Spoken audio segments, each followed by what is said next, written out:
E aí pessoal, bom dia! Estou aqui agora no meu novo cenário desse apartamento maravilhoso. Você pode ver agora tem uma mesa e eu pensei, por que não gravar então um vídeo na mesa maravilhosa que eu ganhei, né? Tem um cara de executiva com um caderno do elástico, tem seu nome, tem canetas aqui, tem a Bíblia aqui, novinha, linda. Enfim, né? Então eu pensei, por que não aproveitar esse cenário para gravar o vídeo do YouTube da semana? É o seguinte, Deus então tem falado comigo sobre comece no lugar certo. E, na verdade, hoje eu vou me basear numa experiência de uma amiga minha do trabalho. E eu tenho certeza que vai falar muito com você, porque me fez lembrar de várias experiências que eu já passei com Deus. Eu começo a pensar sobre como a intimidade é tão importante. Eu sempre penso como Deus, Ele ama que os seus filhos saibam quem eles são. Os seus filhos tenham a convicção de que Ele os ama de verdade. E que nada pode mudar isso, certo? Eu creio que nesse lugar de segurança a gente se torna uma igreja que é saudável, a gente se torna uma igreja que é luz do mundo, sal da terra, realmente, quando a gente entende quem nós somos. Nós não somos o que nós fazemos, a gente é aquilo que Deus fala que nós somos. E o que eu vejo Deus falar nessa Bíblia aqui é que nós somos amados por Deus, que Ele ama tanto a gente a ponto de nos criar e trazer a salvação do mundo através de Jesus. Enviar seu próprio Filho para morrer naquela cruz, no nosso lugar. Isso para mim é uma prova de amor. Isso para mim significa que Deus, ele tem prazer em ter seus filhos novamente com Ele, certo? Então, quando a gente enxerga a Deus dessa forma, a gente começa a perceber que Ele ama ter comunhão com seus filhos. Entenda que o propósito de Deus não é tirar você do inferno. Não é só esse o propósito de Deus. É óbvio que a salvação inclui você sair do inferno, óbvio. No momento que você crê na pessoa de Jesus, crê na obra de Jesus, na obra da cruz, acredita que Ele veio para a terra, que Ele ressuscitou. Quando você acredita nisso, você está salvo do inferno. Agora, a grande questão que a gente pensa é, será que Deus veio e enviou seu Filho para que a gente simplesmente fosse salvo do inferno? Ou será que Ele tem uma vida abundante já aqui na terra, antes mesmo de ir para o céu? Eu creio num Deus que vem restaurar nossa vida, que vem restaurar nossa alma, começa na salvação do Espírito e a mudança de mentalidade, que é nessa parte que nós entramos na cooperação com Ele, faz com que a gente já experimente o céu aqui na Terra, ok? Mas a questão é, como é então que eu inicio isso? Como é que eu começo a experimentar o reino aqui na Terra? Eu queria falar a você que é muito simples. Eu começo a enxergar que muitas pessoas não entendem a simplicidade que é o Evangelho. A intimidade é o início de todas as coisas. E o inimigo da nossa alma, ele quer sempre tirar a gente desse lugar de intimidade com Deus, porque ele sabe o poder que há nisso. Deixa eu contar a experiência da minha amiga, certo? Ela estava no ônibus essa semana, ela foi pegar um ônibus para ir pro trabalho. E quando ela estava no seriado, e ela estava assistindo seriado lá, ela também é cristã, ela é filha do pai, e ela estava assistindo seriado e começou a ficar incomodada, uma mulher sentou do lado dela. E ela começou a sentir que deveria falar algo com a mulher que estava do lado dela, né? Se você já parou para pensar como é que Deus fala com você, Ele tem N formas de falar com você. Eu vou fazer um vídeo depois sobre como Deus fala. Mas é interessante você parar para pensar. E naquela hora que ela estava lá, a minha amiga estava lá, ela ficou, essa mulher tá aqui do meu lado. E ela começou a sentir que ela deveria falar com essa mulher. Ela começou a perceber que essa mulher estava muito ansiosa, que ela estava mal. Enfim, então ela ficou meio que ensaiando assim, então, tudo bem, bom dia.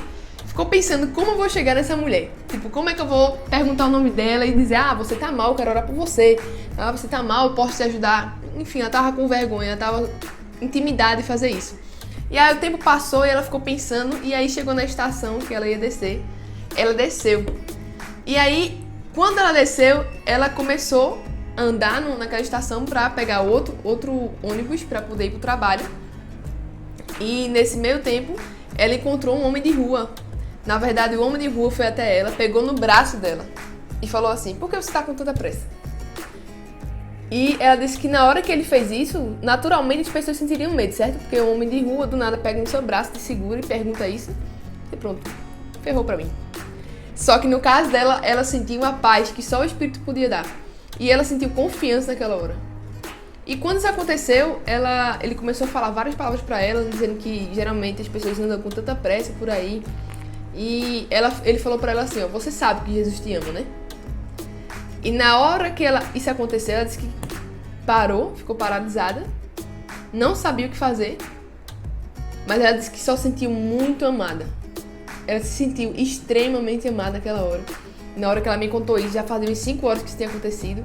E ela tava assim, radiante, sabe? Eu fiquei super empolgada com essa história. Enquanto ela me contava isso, a primeira pergunta que veio na minha mente foi assim: pergunta a ela se ela se sentiu culpada por não ter falado com a mulher do ônibus. E enquanto ela foi contando toda a história, né? Eu parei e fiquei pensando, meu Deus, tipo, ela não fez algo que o Senhor pediu. E ela teve um encontro de amor contigo naquela hora. Ela chegou realmente a falar assim, eu tive um encontro com o amor. Então ela de fato foi constrangida pelo amor de Deus. Então quando eu perguntei ela assim a ela, eu fiz, tu se sentiu culpada quando tu saiu do ônibus, do primeiro ônibus lá e não falou com a mulher? Ela fez me sentir muito culpada, eu tava mal. Aí eu comecei a pensar, vê como Deus é. Se antes ela tivesse falado com a mulher e tivesse saído e o homem tivesse dito a ela, ia ser impactante, ia ser, com certeza.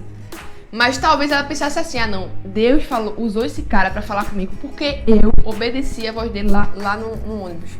Não, porque eu realmente decidi falar com a mulher. Então Deus veio e me abençoou aqui, trouxe um momento de intimidade comigo. Mas no momento em que Deus vai e fala com ela através daquele cara, mesmo sem ela ter feito aquele que ele pediu, naquele momento ela se sente totalmente constrangida de amor. E eu perguntei, se fosse depois, o que é que tu não faria no ambiente em que tu tá constrangido de amor? E ela falou, eu faria tudo. Certamente, se isso tivesse acontecido antes dela ter encontrado a mulher no ônibus, ela teria falado com a mulher. Por quê? Porque ela estava constrangida de amor. Ela estava imersa numa atmosfera de amor. Ela se sentiu completamente amada por Deus. E isso faz toda a diferença. E eu comecei a falar com ela assim, que ela não é aquilo que ela faz. Ela é aquilo que Deus fala que ela é.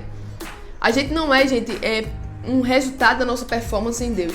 Eu não tô falando que você não deve obedecer a Deus. Entenda bem o que eu tô querendo dizer. O que eu tô querendo falar é que Deus te ama apesar de. Eu entendo que Deus é um pai que cuida da gente e que desenvolve a gente também. Então, quantas vezes eu comecei a lembrar de mim mesmo? Quantas vezes eu sabia que Deus estava querendo me usar e eu não tinha coragem daquilo. E quando eu saía daquele ambiente, eu me sentia totalmente culpada por não ter feito aquilo. Sabe? Eu entendo que o Espírito Santo, ele é aquele que traz sim.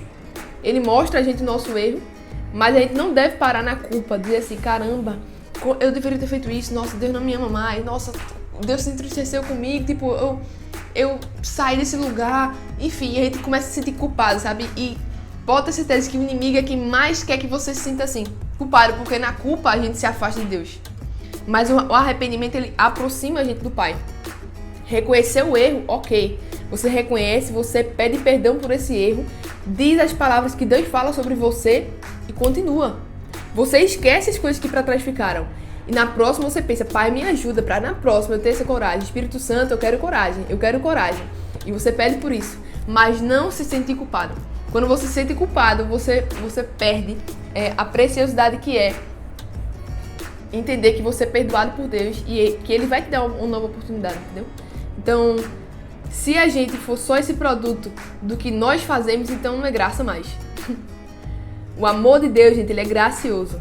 O amor de Deus, ele sempre te dá uma segunda chance.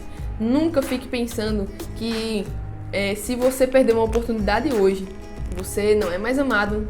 Entenda que você não deixa de ser amado nem 0,001%.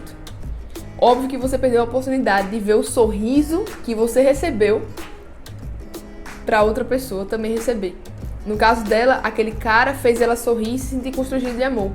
Ela perdeu a oportunidade de ser o instrumento para aquela pessoa lá, aquela mulher que estava ansiosa no começo da história, também fosse constrangida de amor. Ela perdeu de ver isso. É ruim? É óbvio que é ruim. Mas se você perdeu a oportunidade na sua vida, eu quero te falar que Deus é um Deus que ele sabe redimir. É um Deus que no caráter dele, ele ama dar a segunda chance. Então não para, entendeu? Mesmo que você diga assim, não, nossa, eu já perdi tanta oportunidade, eu já falhei tanto nisso aqui, eu já caí tanto nisso aqui. Escuta, para de pensar em si mesmo, para de justiça própria e comece a encarar o quanto Deus ama você. No lugar de intimidade, de amor com Deus, você vai longe. Você não vai ficar mais olhando pra você. Começa a olhar o quanto Deus ama você. Começa a sentir, pai, eu preciso de experiência de amor contigo para que isso me impulsione para viver uma vida intensa lá fora. Eu quero transformar as pessoas. Eu quero ser essa pessoa que vai transformar alguém, que vai mudar o dia de alguém. E para isso eu entendo que eu preciso de intimidade contigo. Então começa buscando isso. Pai, eu quero intimidade com o Senhor. Me dá uma nova unção, me dá uma nova perspectiva de intimidade. Eu quero viver intimidade. Tá bom? Então começa a fazer isso em teus momentos com Deus. Pede intimidade a Deus e não sai desse lugar que você entende que você é 100% aceito, que você é 100% completo, e isso não depende do que você faz ou o que você deixa de fazer. Isso não tem nada a ver, ok? É simplesmente pelo fato de que Ele ama você. Isso é uma decisão, isso é o caráter de Deus. Também faz parte do caráter de Deus amar você, ok? Então, é isso aí. Espero que você tenha gostado. Até o próximo vídeo.